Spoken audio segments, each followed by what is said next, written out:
Ladies and gentlemen, a salute and a moment of respect for our fallen comrades who has been sacrificed in this holy pursuit to provide anime for the people. Because piracy is a what? A service issue. You give people good experience, a value proposition that compels the consumer to buy and purchase, they will. But when you fucking around, like what Crunchyroll be doing, there's gonna be vigilantes that will take justice into their own hands. And today we have some updates about Hianime. The people behind Hianime have been arrested in Vietnam. Authorities have arrested 7 people connected to Hianime and other piracy websites. Legends. Before we go and look at some of the other relevant news, I just want you to look at this picture, bro. These are fallen comrades. Let's start from the top row, top left. He looks like, oh shit, we done fucked up. Yep, we done fucked up. This is a very serious face. We done fucked up. This guy's kind of smirking. This guy's actually laughing. This guy's like, oh hell no, we done fucked up and we done fucked up. Yo, the bottom 2 here. They might be onto something. I don't know. Maybe they got some different, you know, security clearance. Maybe they got some other insurance plans. But that little smirk in his face has now been immortalized. Shout out to One Piece. Tony Chopper and Sachi appropriate. And I'm laughing, but it's actually not a laughing, you know, matter. This is piracy, but AI agents crawling into the entire internet scale. Yeah. Piracy is illegal. I have no debates about that. Stealing is wrong, but when I steal artworks, yeah, I guess a lot of people are trying to use AI as like an excuse of like, hey man, this shit's really bad too. Piracy kind of, you know, pales in comparison to the copyright theft that a lot of big corporations are just forcibly doing when they train their language models. Pedophiles and the people involved in Epstein's list are watching the World Cup on vacation in Ibiza. And Maldives on a yacht. No arrest made. But the people that gives us beautiful animes are getting arrested. You can't make this shit up. Something tells me the Vietnamese government isn't responsible for the Epstein client's dipshit. They jump in you, but you're so right. Even if it is 2 different governments, it is still astonishing. Well, we're not really here to talk about like, does this make any rational sense, but more of, there's other evil going on. It's kind of like how police will immediately jump on like a shoplifter, a jaywalker. These petty minor crimes that are honestly a slap on the wrist, a yellow card if you will, a foul.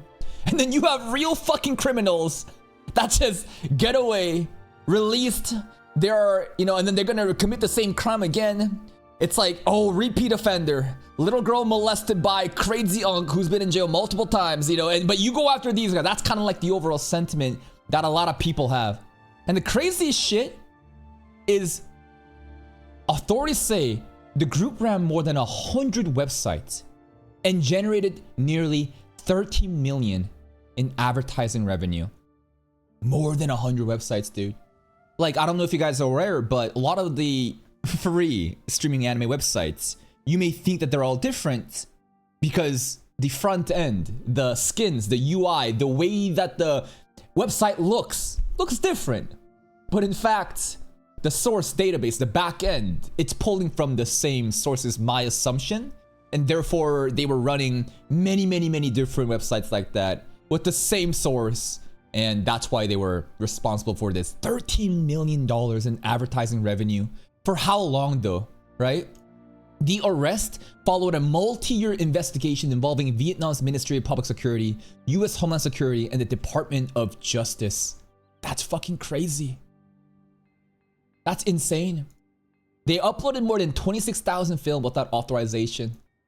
There's the ACE, Alliance for Creativity and Entertainment, Anti-Piracy Coalition backed by the Motion Picture Association, confirmed by the arrest on July 2nd, 2026. US Homeland Security Investigation and Department of Justice were also credited for their support throughout the investigation.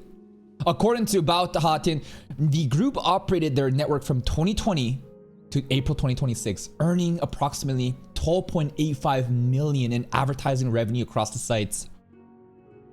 Yo, go after the fucking advertisers, man. Go after the fucking advertisers. Now, yeah, they created the opportunity, but I mean, listen, these dudes are perfectly fine. They're advertising their shit here. You don't care about that. You care about, of course, the people that hosted the site. 4 of the 7 suspects are in custody, with the remaining 3 banned from leaving their place of residence while the investigation continues. Let me guess. The 3 that were, you know, the 3 that were basically not in shit. I'm gonna assume these 2 are at least in it, right? I don't know. Just based off of the article and the different attitude in the pictures, I know there's only 2 of them that's smiling, but I would imagine if there were 2 people that were not, you know, just in custody, it would be these 2 at least. Who knows who the 3rd person is? Ace provided information about Vietnam's economic crimes investigation department, blah, blah, blah. Yeah. Crackdown consigned to Vietnam being designated party foreign country in the US trade representative, blah, blah, blah. Yeah. Basically, Vietnam is like a very efficient and convenient place to run these type of operations away from US jurisdiction, is my assumption. It is the latest development in a broader international push against anime piracy. Earlier this year, over 27,000 illegal streaming sites were shut down in a 7-month Europol operation targeting unauthorized streaming platforms across 13 countries. And that's crazy. And you know what the craziest thing is? There were over 27,000 illegal streaming sites. And there's still so many that still exist.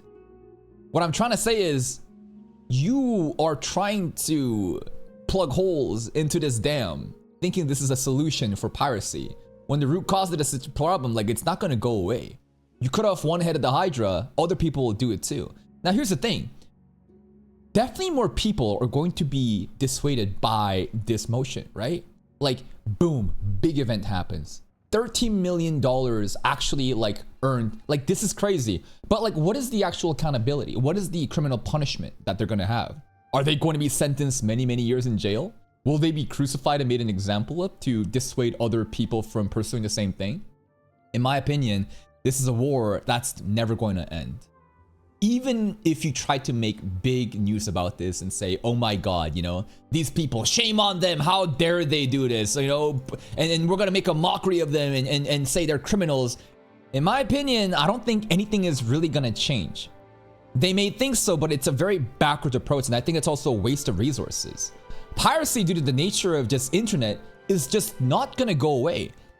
You can definitely try to hinder the process, but it just feels like a waste of resources and such a waste of time. All it does is just create jobs for people that want to feel special about, hey man, we got these fucking weebs.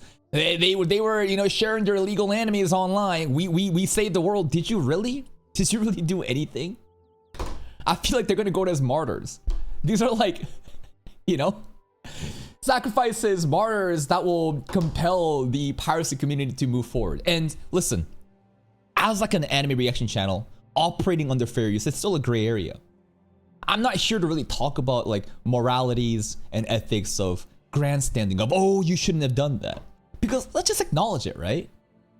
When you just like take anime, you're not transforming the content, you're not providing commentary, you're not doing anything other than re-releasing that source content for free somewhere else. Of course, it's not like a good thing.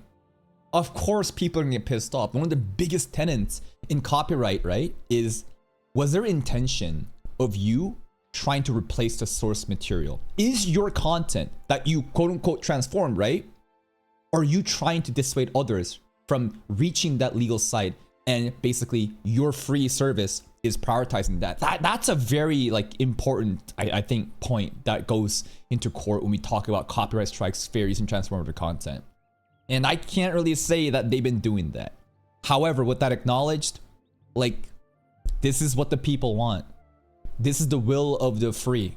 Many people actually want this service because so many official sites, so many different websites and platforms, right? It's not just like anime just in Crunchyroll, it's in fucking Netflix, it's in, you know, High Dive, whatever, right? Website. And not only that, value proposition, the money subscription fees going up, you're offering terrible fucking translations, fucking up subs, delaying releases, whatever. And when you start pissing off the people, of course they're going to want to seek out a different alternative.